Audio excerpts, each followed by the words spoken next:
it really taught me the power of video marketing because people would come into the office and they'd watch several of the videos. And so they felt like they knew me even though I hadn't met them. So it was a really uncomfortable feeling at first, but that's when I really realized the power of video. When people see enough of your content, they hear your stories, they feel like they get to know you. So when they actually meet you, they're connected to you, even though you're meeting them for the first time. And so that was really, really powerful. Welcome to Making Change with Your Money, a podcast that highlights the stories and strategies of women who experienced a big life transition and overcame challenges as they redefined financial success for themselves. Now here's your host, certified financial planner, Laura Rotter. I am so excited to have as my guest today, Kingston Graham. Kingston loves helping business owners create evergreen, value-based video content that showcases their authority to build, know, like, and trust. Kingston and her team pair each client with a trained marketing virtual assistant who takes care of video and audio editing, social media, and email marketing so that their time is freed up to focus on making money. So welcome, Kingston, to the Making Change with Your Money podcast. Laura, thank you so much for having me. I've been looking so forward to this. We always have great conversations. Yes. So I'm going to ask you the first question I always ask my guests, which is, what was money like in your family growing up? I would say money was tight. Yeah, my mom was a stay-at-home mom and my dad worked for Reynolds Metals and there were 3 kids. And I actually had scoliosis. So I spent a lot of time back and forth to hospital visits. Then I was in a brace for many years. And then I had a steel rod put in my back and I was in a body cast, and so all of that, is stress and money, all the money that gets involved in that. So it was stressful. Yeah, we definitely heard money doesn't grow on trees. We heard that. Yeah, I was going to ask how that was communicated because it's not always communicated verbally. As you said, you can read it in body language. You can read it in how your parents interacted. Yeah, and I think, we lived in the country, which was really, really nice. So we just had this fantastic outdoor lifestyle and, just tons of friends in the neighborhood. So that was always really nice. So I think there was a lot of things to do that didn't require money, which was really good. We would go on vacation to the beach, we'd go to Nag's Head, but nothing really extravagant. Like we weren't traveling to Europe and things like that. So, but yeah, money was definitely not free flowing, so to speak. And I think it's easy to pick up those thought patterns around money. It doesn't grow on trees. Yeah. Where did you grow up, Kingston? I grew up in Virginia. So there were beaches nearby. Yeah. And I think also when we grew up, there wasn't even a knowledge of sort of the kind of ostentatious consumption and things that we're all aware of now through social media, through lifestyles of the rich and famous. And it really wasn't as obvious that you could even, I think, as you said, travel to Europe on vacation. Yeah, that definitely wasn't. You may have had friends that had bigger homes or better cars, or you may have had friends that had, there was not a big emphasis on it. I think there wasn't as much, like you said, consumerism, and we just didn't focus as much on who had what. It wasn't really that. I think it was also not this driving force to make millions, right? It's a very different environment now, especially in business. So, Kingston, do you remember having jobs growing up? What was expected of you in terms of your contribution to the family or to your education? What were the expectations? I was the oldest, so I did a lot of babysitting of my siblings. And then also I did a lot of babysitting for the neighborhood kids. So I started babysitting really early on. And that was nice because that was always money. And then eventually worked in like fast food, the whole kind of jobs like that. But yeah, we were also taught to be responsible. So I think I bought my first car really early on and paid for my auto insurance. So that was, just being that responsible person was nice. Definitely wish we had had more money lessons growing up, as far as investing and saving and how easy it is to go in debt when you're not expecting it, like all the things that can happen. So I feel like money wasn't really talked a lot about. but we all definitely had jobs. Were you expected to use the money from the jobs to contribute to household expenses, or was it your money and you were? It was our money. Yeah, it was all our money. Which was very nice. So, appreciating that though money may have felt tight, there was not any sort of expectation that you needed to somehow contribute to the family. Right. And it's funny because you don't really think about it, but I'm looking back and I probably knew a lot of people that did have to contribute to their family, and so you just don't really think about it, or how many kids, they're struggling, with 14, 15, 16 to help their parents make rent. So definitely did not grow up in that environment, but yeah, it makes you appreciate what you had. And what was the expectation around going to college? There wasn't an expectation, no. I went to college part-time, but I didn't finish college. And I think it was more, education was important. We read a lot of books. There was museum visits, things like that were really important, but the emphasis on college wasn't there. Which, to a certain extent is a positive because, again, as you said, when you grow up where money isn't plentiful, college, of course, it's so much more costly now, but going to school is costly. And certainly in families of people I've interviewed, there might have been, if you go to college, there's an expectation that will lead to a certain kind of job, or so it sounds like if you wanted to go and you started, you could, but it wasn't a have to in your family. Right. Yeah. I think if I had, like I said, I had a steel rod in my back, but I think if I had been able to pass the medical, I probably would have gone into the military. Really? I think so, yes. Although my dad used to joke that if I wanted to go to the military, I needed to start as a general because I've always done Yeah, I became self-employed really early on in life. So I think that was a journey in and of itself. Like, I don't think I would survive at all in a corporate job. Oh, so please tell us a bit about that. What was the first thing you did? So by 21, I had my real estate license and I started selling real estate at 22. And I spent 25 years in that industry between selling real estate and then owning a mortgage company and a title company.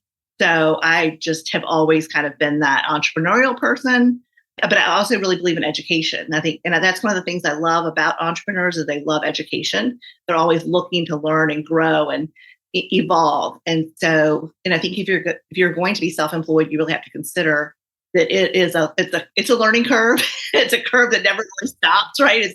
So I love learning new things, and I love working for myself. Yeah. Kirsten, what drew you originally to real estate, and was it residential real estate? It was initially, yeah. I just love everything about real estate. I think for a lot of families, owning a home is one of the ways that they build wealth initially. So I think that's really important. I think we definitely need to work on equality with home ownership, which is getting harder now with prices the way they are. But yeah, which has always been drawn towards negotiation. I think is part of it. I love negotiating, and then finance and numbers, though, kind of like the whole package. So tell me about your draw to finance and numbers, because you said, and I was going to confirm that this is true for so many of us, that you didn't grow up with any idea of, I have my adult children coming to me because nobody teaches it in school. What percentage of my income should I be paying for rent? How much should I put in my 401k? What should I be saving outside of my retirement? Nothing is taught. We're just expected to know.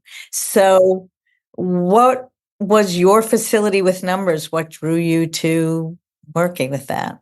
So I think when you think about buying a house, there's always a mortgage involved. And I ended up getting more interested in the mortgage side. And that's where I spent most of my career. And so just basically what I learned was the guidelines that the lenders offered. And that was really, the debt to income ratio and the things like that was really just where my first lessons started. And, if you think about it, if your debt to income ratio for the house that you buy, it can be 50% of your gross income. Yeah. I mean, it's part of the budgeting that I teach to my clients, which is looking at your net income. First of all, people, when you first start to work, you get your first paycheck, you're like, wait a minute.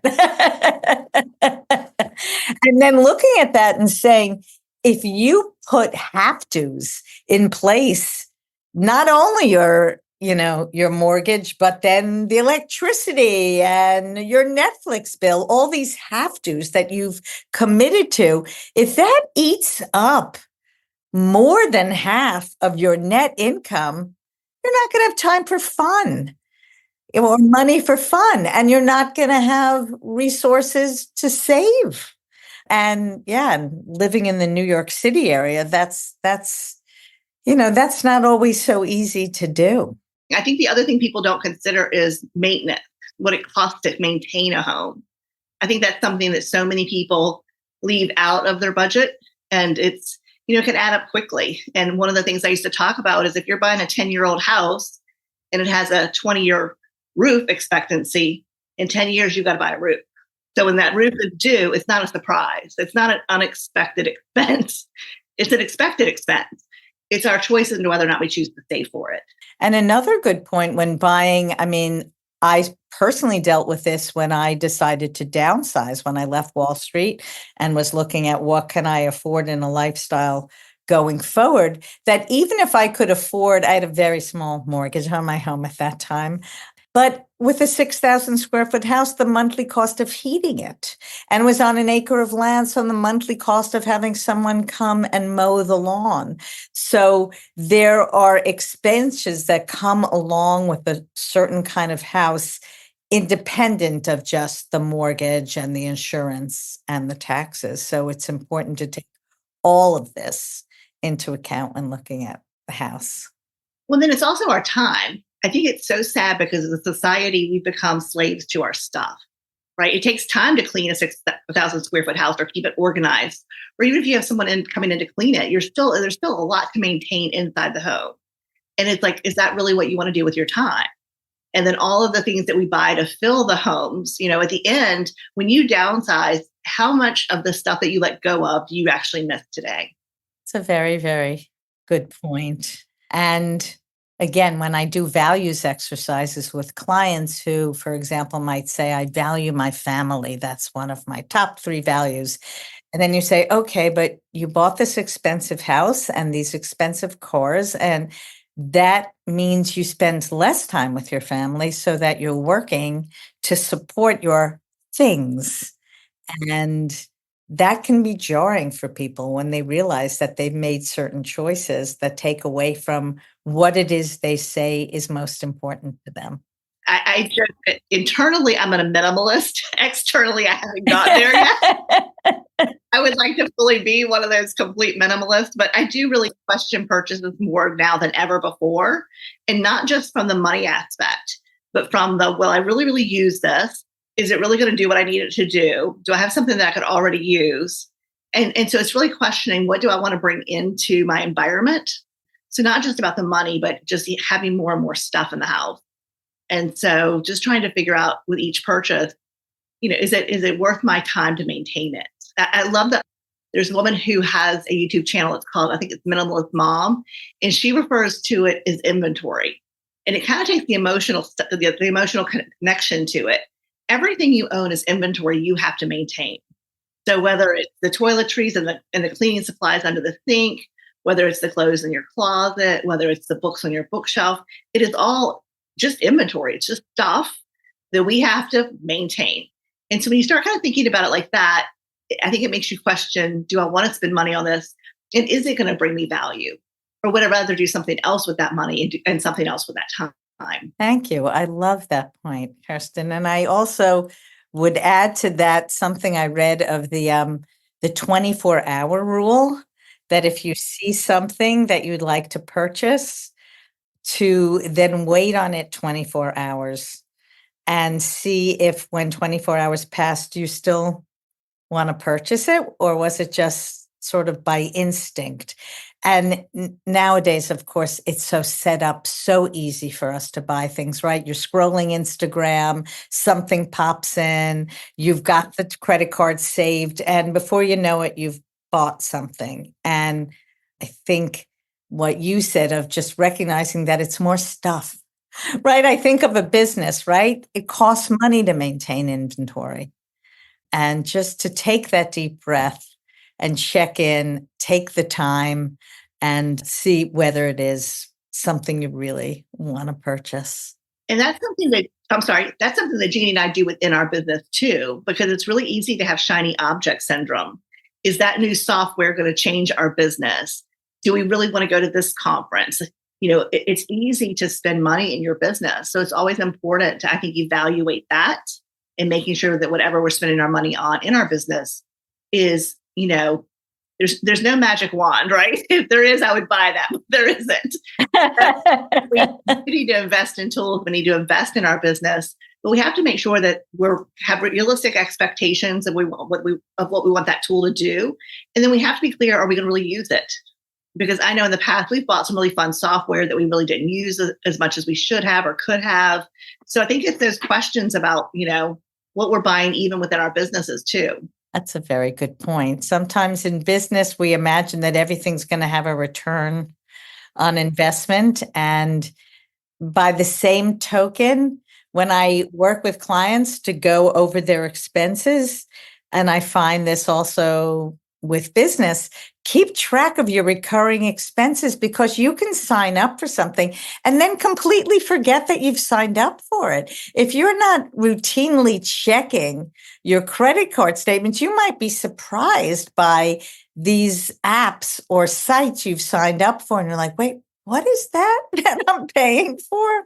I'm not even using it. Why am I paying for it?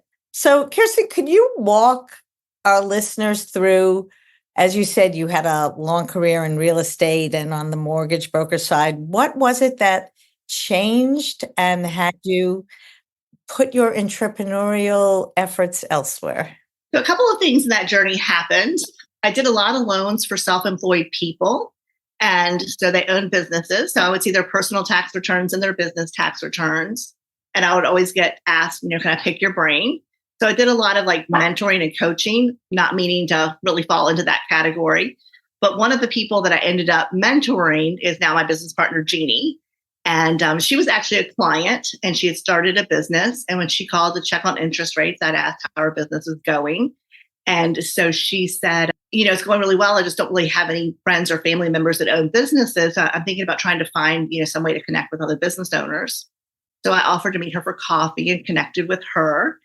And so that kind of led to me actually starting to do video marketing. So in 2007, we started creating YouTube video content for our mortgage company, which I think is why we stayed in business. We were not, after the 2008 crash, we were not thriving, but we survived. So I think just having all of these different people come into my life who asked to be mentored. So eventually I started taking paid clients, and then that turned into a full-time coaching practice. My mom she was diagnosed with cancer. And so she had a 5-year battle with cancer, and she was towards the end of that journey. And in 2013, I was tired of the industry. So I just shut down my mortgage company, shut down my title company, because at that time you couldn't really sell it. I mean, the economy was coming back, but it wasn't anywhere close to what it needed to be. And then I just started coaching full time. And so that was kind of that transition there. And it was a good transition. I wasn't expecting it. It definitely wasn't something I planned for. I didn't think I would leave real estate. I thought maybe I would switch to a different side again, but I love it. I absolutely love it. So can I ask you a couple of questions? So first of all, you said we started to do videos for the mortgage broker. Was that you with your partner? Had she joined you in the? No, she didn't join me. She actually just encouraged me to do them, because she had a digital marketing agency. And so I did a few videos, a lot of the loan officers. So we, as an office, we started doing video content, and it just really it really taught me the power of video marketing, because people would come into the office and they'd watch several of the videos. And so they felt like they knew me, even though I hadn't met them. So it was a really uncomfortable feeling at first, but that's when I really realized the power of video. When people see enough of your content, they hear your stories, they feel like they get to know you. So when they actually meet you, they're connected to you, even though you're meeting them for the first time. And so that was really, really powerful. And so I was very grateful that Jeannie actually, encouraged me to do that and talked me into it. And then eventually we ended up having a business together. Oh, thank you for clarifying that. And I'm curious, Kirsten, you mentioned again your interest in the numbers, but you said that more and more people were informally coming to you for coaching. Why do you think that was? What skills in yourself could you identify that had people coming to you? I think I think one of my unique abilities is just problem solving. And so that's something, or just helping people rationalize things. Sometimes in business, the right thing to do, but you just need someone to talk it out with, or you need someone to maybe challenge you in a way that things maybe you hadn't thought of. Because again, sometimes we get so stuck in a rut that we can't see all of the, all the way around. So I ended up just really enjoying helping people. It's really about bringing out the best in them. Coaching is about helping them figure out what's best for them by, asking lots of questions and sharing resources with them. And then at the end of the day, they make their decision. I always tell my clients, when they're up against something hard and maybe I think they should do one thing or they think they should do something else, at the end of the day, you always have to decide it's your business. So what kind of coaching were you doing when you first started? Because this sounds like general business coaching. It is general business coaching. I still feel like it is general business coaching. I did help a lot of people learn with budgeting. I know we've talked a little bit about that. I love the app, youneedabudget.com, Wine app. And so I still help clients even to this day who say they're struggling with their finances or their business expenses. So I usually have them use that app to be able to track where their money's going. Because it's like you said, we sign up for things and we continue to pay for it even though we're not using it. So by having a budgeting app where you are predicting what you're spending in each category, you're not just accounting for it after it's been spent. So I still work with people quite a bit on that, which I love because I love the numbers. Most business owners, their biggest struggle is marketing, generating leads and closing enough sales. And that really boils down to marketing. So for us, pairing together and helping them get the support that they need to have ongoing marketing was why we ended up building our partnership. So I find that partnership fascinating. So can you give us a bit more detail about exactly what it is you provide? Sure. So she actually owned a marketing agency. So her whole background is marketing. And of course, mine was mortgage and then finance and business. So we kind of partnered with that. And one of the things that we found was a lot of small businesses cannot afford to hire, an agency. A marketing agency is going to be $3,000 to $5,000 a month in a lot of cases. But they need support. So we decided to help our clients actually use video marketing by pairing them with a virtual assistant in the Philippines because it's very affordable. And actually, Jeannie and I started outsourcing about 16 years ago, back when I was mentoring her, and her business took off kind of quickly after we did a focus group. Then that led to some classes. And then after the classes, that led to her phone ringing quite a bit. And she needed to hire help. And I said, I've read an article about outsourcing overseas. Would you want to try that? And she said, okay. So that kind of led us on this journey of hiring for her agency overseas. And then I hired, for myself. And then we decided to partner and help other people hire overseas because it's so affordable, especially for small business owners, to be able to outsource overseas and get the support that you need in your business. Otherwise, you're doing everything on your own. And that can be really challenging and draining mentally, physically, and emotionally. And so if I decided that, I want help marketing my business, again, what is it that you do more specifically? Sure. So what happened was we also had people asking us when they realized we were outsourcing, well, could I hire a virtual assistant? And, Jeannie and I like to say all the time that we did it wrong and we did it wrong, right? There is not a mistake with hiring that we didn't make, from getting taken advantage of by paying someone in advance to probably being the crappiest bosses on the planet because, there's just times you're so busy and you're trying to delegate, but you really haven't created your SOPs. You're not using a project management software. You're not providing structure to be a good leader. And so that was some of the hard lessons we had to learn. Can you define an SOP? Yeah, just standard operating procedures. So step by step, how things are done. And if you document everything that you do and how you do it, it makes it a lot easier when you bring someone on to get them up to speed and to train them. And I think for women especially, we hear it all the time. If I have to spend so much time teaching someone, I'll do it myself, right? If it's going to take me a long time to train them, I'll just do it myself. And I get that. If you're really, really busy in your business, it's hard to take the time to be able to bring someone on. That's why you want to start documenting things before you're so busy that you can't stop to document it and then bring someone on, sooner rather than later. I think that's the other thing. We often wait a lot longer than we should to hire. And getting the support in your business frees you up to do what you love doing. It frees you up to be in your space, to make the change in people's lives and to do the things that you love doing, and having someone else working on some of the things that you you could do, but they're not the best things for you to be doing with your time. It's hard. It's always the sort of which comes first, the chicken or the egg, because often small business owners feel like, well, I want my revenue to be X before I start spending money on assistance. On the other hand, if you don't start spending money on assistance, it's hard to build the business to get to a revenue stream that you want. So it's a constant little dance that most business owners do in terms of bringing on help. And I guess one of the things that's nice about a virtual assistant is if you bring someone on and you agree to a certain amount per month and it doesn't work, the revenue doesn't justify it, you haven't taken on an employee.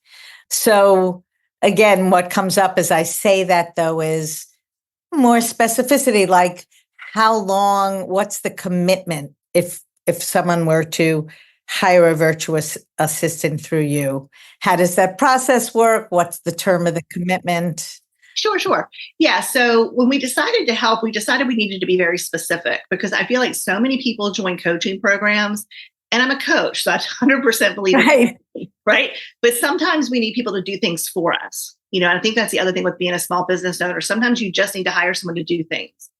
So when Jeannie and I put this together, we really wanted to have as much of it done for our clients as possible. So when they join our program, we actually are helping them understand how to create great video content, what their keywords need to be. We're helping them understand their marketing plan. What platforms are they going to be on? How are they going to build their email list? What technology do they want to use? So we help them with all of those things. And then we actually have the virtual assistants. We've already interviewed them. We've hired them. We put them through a paid internship. So they have to graduate this entire process before they're eligible to go to work for one of our clients. And on the flip side of that, we do a lot of training on both sides of this fence. So for our clients, we talk a lot about cultural differences, how to be a great leader, how to be a great boss, how to coach your virtual assistant if they're creating content you don't care for. Like, how do you get them to create things that you love? And so we spend a lot of time around coaching them. We also spend time with our Filipinos talking about Americans. We communicate very aggressively. We don't know that we do, but we do. And so encouraging them to speak up. And hopefully what happens, well, not hopefully, it does happen. When they actually come together, they have a better understanding of each other from the start. And we have a process when they bring on that virtual assistant, that there's things that they do immediately to build that relationship and get to know each other quickly. The other thing that we've done for our clients is we have all of the SOPs, all of the standard operating procedures for video production, social media marketing, email marketing, blogging, course creation, because that's another thing. Your virtual assistant can do all of your course creation, editing. So we have all of the structure in place, and we've trained the virtual assistants on it. They've actually used those SOPs in the paid internship, so they know them inside and out. And then for our clients, we've provided training for them. I think SOPs are one of those things that you can't learn from just watching a video. You have to actually get in there and use them. I've done that in my business. It's, time consuming. It is. But once you get used to using them, especially, 90% of the work in those SOPs is being done by the virtual assistant. And it's very clear what, the boss has to do, the owner has to do in order to give that virtual assistant good videos to edit, and how to give them feedback, and how to move everything through the pipeline so that they're consistently getting great content produced for their social platforms. So we're not looking for people that just want to have a virtual assistant for a couple of weeks or a month. We're really looking for people who want to create, video content, whether that's talking head videos or podcast style videos, and who wants to have ongoing production processes done for them. And so, yeah. Did I answer all your questions? I'm sorry. It does. I guess I'm wondering whether when a contract is signed, you're obviously investing a lot of time in training the VA. So what is the commitment that's asked for when the contract is signed? Yeah, so the virtual assistants, we do something a little bit different here too. We don't act as an agency. So what happens is our clients do not hire through us. So we're not marking that up, because we also feel like there's first of all, a lot of the virtual assistants are not treated very well at the agencies. Sometimes they don't get paid. They're often working for lots of different clients. And it's hard to have a real relationship when your paycheck is being paid by the agency and not by the person you're working for. So our clients actually have their virtual assistant goes to work directly for them. They pay them. They're on their team. That person was 100%, their oversee contractor, so to speak. So we don't mark it up. And that's what makes it a lot more affordable for our clients is we're not marketing up.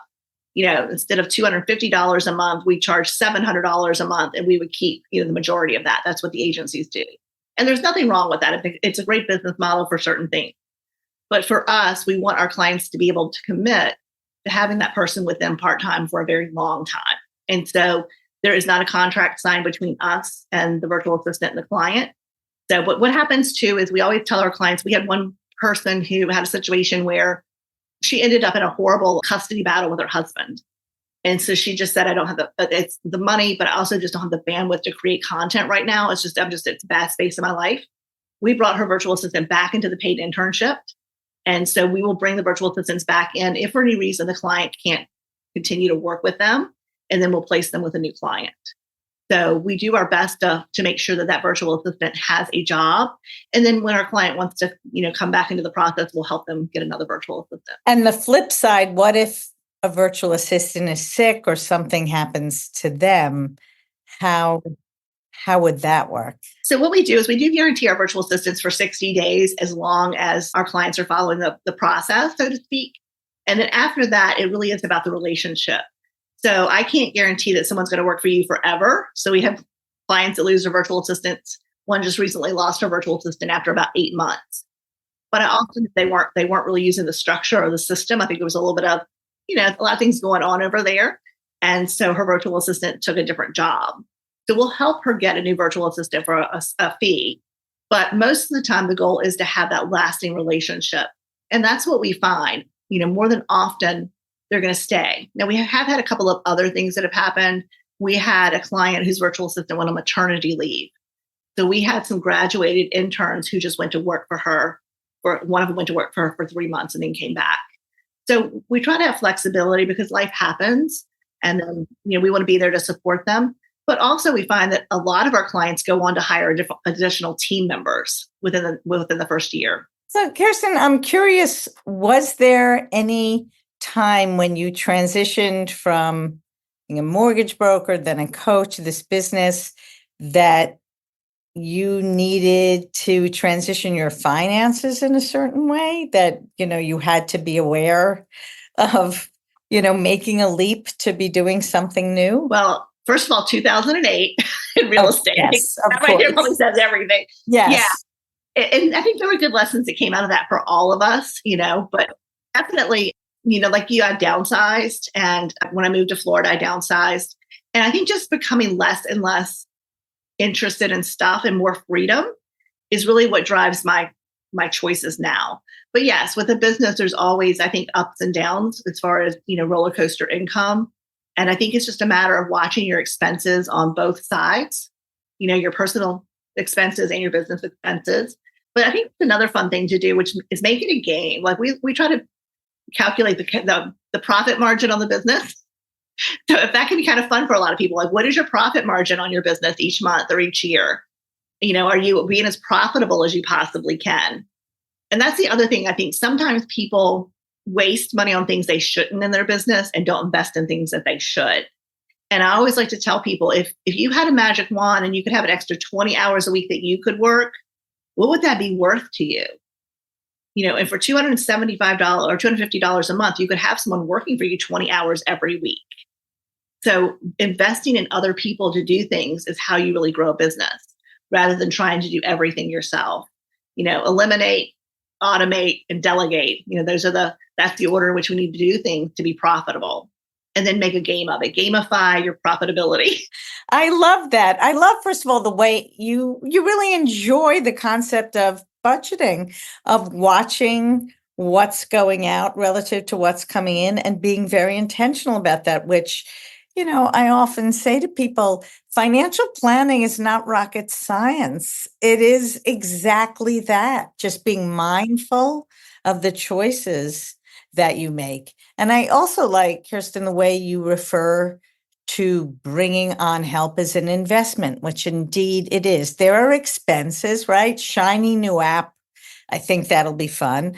But really investing in getting help that's appropriate so that you do free up another 20 hours to do what's in your area of expertise and what really can make a change in your business. So I love both those ideas. And I think it was interesting because earlier, Laura, you were talking about like, what do we delegate in our business? Like, what can we let go of? And for a lot of our clients, they're not spending 20 hours marketing a week. But can you imagine where your business would go if you had someone who was spending 20 hours a week just focusing on your marketing? I can't tell you how many times I've asked someone, do you have an email list? And they say yes. And it could be 500 or 5,000 people. The next question is, well, when's the last time you emailed them, or how often do you email them? I've never emailed them, or it's been 6 months, right? Yeah, and it just happens because you get busy, right? You're busy with client work. You're busy like just trying to close that next sale. So it's not that they're bad people. They just don't have enough time. And can you imagine how your business would change if you're consistently putting out great SEO-rich content every week and social media content, and you are emailing that list every week? Can you imagine how that can change your business? And I know in marketing, and we all hear it, it's the exact same thing with your finances. It's consistency, right? It's not a matter of all of a sudden you just pull $1 million out of the air and there's your retirement account. It's consistently putting a little away, right, over time. And it's the same with marketing, consistently showing up and marketing to the point where people really get to know who you are. And again, video builds a relationship with them. I'm not going to be everyone's cup of tea. So if they don't like me, that's okay, because there's someone else out there better to serve them. But if people really get to connect with your content, then they can decide, well, I like that person, and now I want to have a conversation with them. And I cannot tell you how many calls I've been on where people quote things that I've said, or they quote things that Evgenia has said because they've watched our content. I do. I send out a weekly newsletter, and it occurred to me when someone reached out and was like very casually starting conversation that like they think they talk to me every week. I don't talk to them every week though. So it's sometimes a little jarring, right? That like, oh, there's a familiarity that they have with me that I don't necessarily have with them. But you are talking to them. Every week, you're keeping your word to them. You're showing up. They gave you their email address for some reason, whether it was an opt-in or they had a meeting with you or something. And then every week, you consistently showed up to give them value. You weren't asking them for things. You were just showing up and showing your passion and educating them and helping them. And that's what builds the relationship, is the fact that you continuously show up. So you are in some ways talking to them. Thank you.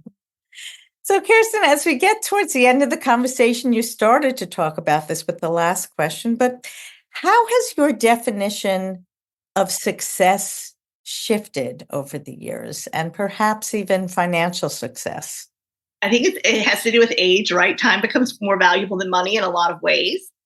And so that, and then I think also thinking about how we can actually help people, being able, and I know you and I've talked about this before, it's not about having every client come to us. It's having the clients that we can actually like really serve, that we can build the relationship with and we can truly help them. And I think as we get older too, it's like having this desire to make the world a better place. And you may think, well, you doing a financial plan for someone, how does that really change the world? Or me helping someone hire a virtual assistant and really get excited about their marketing, how does that change the world? Well, we really change the world one person at a time. If that person brings home more income from having the support in their business, or they feel more confident because they have someone to help them, that changes their life in a lot of ways. Same thing with you. If they consistently invest and put money away, that may mean that they're paying for the grandchildren to go to college, or they're able to take the family on vacation, they're not going to be a burden on their children when they're older. That changes a lot of things. That it's a trickle down effect, really. Yes. And I do think that there's a level of anxiety in our world about time, which you help people use more efficiently, about money, which I help people use more efficiently. And that too, you can't quantify it. But if you can lower that level of anxiety, if you can help people to take a deep breath, to feel okay, to feel more organized, more clarity about how they're moving forward with their marketing, with their finances, I do think that's a gift. Again, we can't necessarily put exact dollars and cents to it, but it's so helpful and so important. And I remind myself of that every day because, again, I don't know that, what we do it's not rocket science, but it matters. It really, really matters. And so you've seen the shift in your own life to put more emphasis on time than money? Absolutely. And I think I'm gonna circle back to like what this conversation. For me, the things I did not expect to hear when we really started this program of helping our clients with their marketing virtual assistants, I didn't expect to hear things like, I finally feel like a real business owner. Or I didn't realize how lonely and isolated I was in my business. I love getting up and collaborating with my virtual assistant. We meet 3 times a week, and it's the best time for me because I just really enjoy working with someone else on these projects. Or things like, especially for women, I had no idea how much I was beating myself up and constantly criticizing myself and telling myself that I couldn't do it and I couldn't make it because I couldn't get all these things done. And now I have this virtual assistant working for me, and I see that I can do something bigger and better than I ever imagined because now I know what it looks and feels like to have support. Those were things I wasn't expecting. And I'm sure for you, it's people who can sleep at night because they know they're not living paycheck to paycheck, or that, husband or wife who has to come to you because, a spouse passed away and life insurance was needed to be able to survive. So there's things like that we don't think about. It's not rocket science, but it really does matter, and it changes people's lives. And I think it makes them, if you're not stressed out in your business, you're going to be more present with your family. You're going to go and do more of the things you enjoy. You're going to take better care of yourself. And those things, that's what builds our life, is all of those things, not just our business, not just our finances, but the people in our lives and the experiences that we get to have with those Beautifully, people. beautifully said. So, Kirsten, is there anything else you'd like to share with our listeners before our conversation ends? Yeah, I think with money, don't be afraid of your money. I always, like you said, I kind of make a game of budgeting. And whenever I try to help someone learn budgeting, I try to make a game of it, because you can either have the stress of looking at your budget and making decisions in the moment about where am I going to spend my money, or you can have a lot of stress over the fact that you spent money you shouldn't have. So it's always a lot easier when you start looking at your money and making conscious decisions. This is how I'm going to spend it. This is why I'm going to spend it this way. And even in your business. And you're still going to look back and there's going to be mistakes like, oh, I wish I hadn't done that, or I wish I hadn't bought. There's always going to be that. But at least you're making a conscious decision in that moment. And I think over time you realize that stuff does not make you happy. It's the people, the time, and the experience. And in some ways, financial security and business security, those are the things that make us feel good in our day-to-day lives. Yes, and I strongly agree. Happiness is an inside job. You can accumulate as many things as you want, but that's not going to bring you true happiness. And I do also similarly like to equate budgeting with mindfulness. There is a way in which people can feel that they're going to be constrained if they, for example, as you said, name how much they want to spend each week on fun, and then see that they've already spent that by Wednesday. And I like to make the point that it's your money. You can continue to spend, but you have the knowledge. You put a system in place to have the knowledge that you don't have to spend a Sunday once a month looking back, but that you can see in real time how much you've spent relative to what you thought you'd spend, and then use that to make a decision and not to berate yourself, tell you you're a bad person, or otherwise, tie it to your morality or something. I mean, no, it's just a piece of information. And the more information you have, the better your decision-making process will be. Laura, and I love that. And I like the fact that you've already spent all of your money on fun. Well, go find something free to do for fun, right? So your fun budget's out. Okay, well, what can you do that's fun that doesn't cost money? And I think that's where we end up drawing on our creativity. Because it's so easy to in our culture to go to coffee and go to lunch and go to dinner. There's just always food involved, right? I mean, it is. It's every networking event has food. It's really nice when you can say to someone, hey, I'd like to meet with you for a one-to-one, but instead of grabbing coffee or lunch, how would you feel about going for a walk on the beach? We can still talk business. We can still get to know each other, but it's just a different way of doing things. Or, again, just sometimes it's like, instead of going to spend money, let's go to a park or let's do something different. And I don't think it has to be a punishment. It just has to be a creative shift. So are there any resources you'd like to share with our listeners, or any websites to direct them to if they actually are intrigued by your virtual assistants? Absolutely. So our business is Six Figure Business Coaching, and that's SIX, Figure Business Coaching. And I do have a resource for everyone here today. It's called Double Your Income with a Marketing Virtual Assistant. And you can go to outsourcingforbosses.com to get that, outsourcingforbosses.com. And that's just a resource about what a virtual assistant could do for you. And I will, of course, include that in the show notes. Thank you, Laura. And I just love having conversations with you and your passion for helping people. I think a lot of financial planners don't do what you do. A lot of them don't spend time helping their clients really budget and encouraging them, because it is an emotional stress for a lot of people. And to have someone like you on their side encouraging them and knowing that, you don't expect them to get it right, so to speak. You just want to encourage them to keep trying until they become more and more comfortable with it.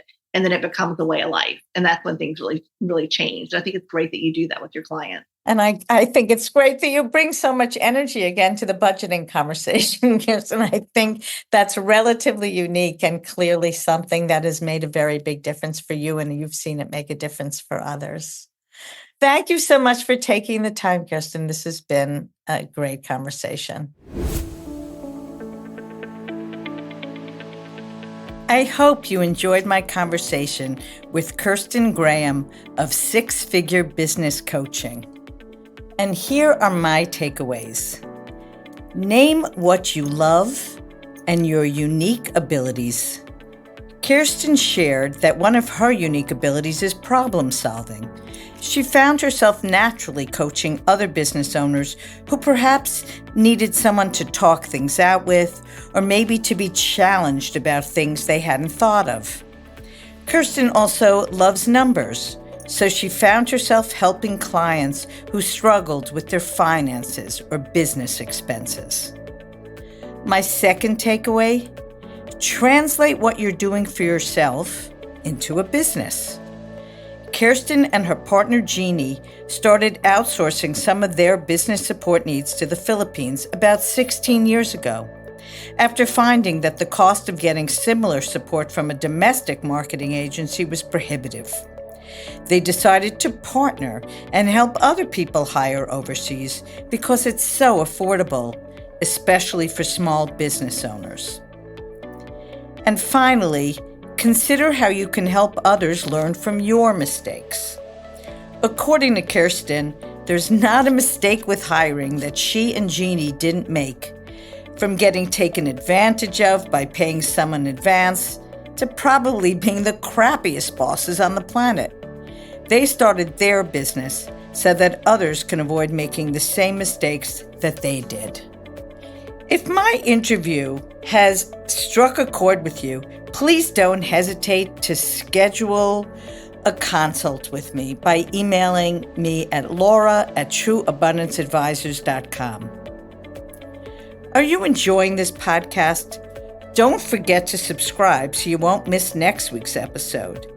And if you love the show, a rating and a review would be greatly appreciated and will help others just like you to find it. Thank you so much.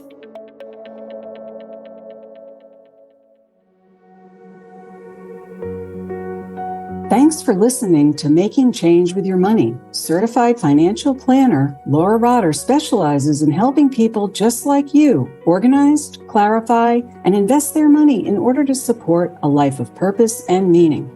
Go to www.trueabundanceadvisors.com/workbook for a free resource to help you on your journey.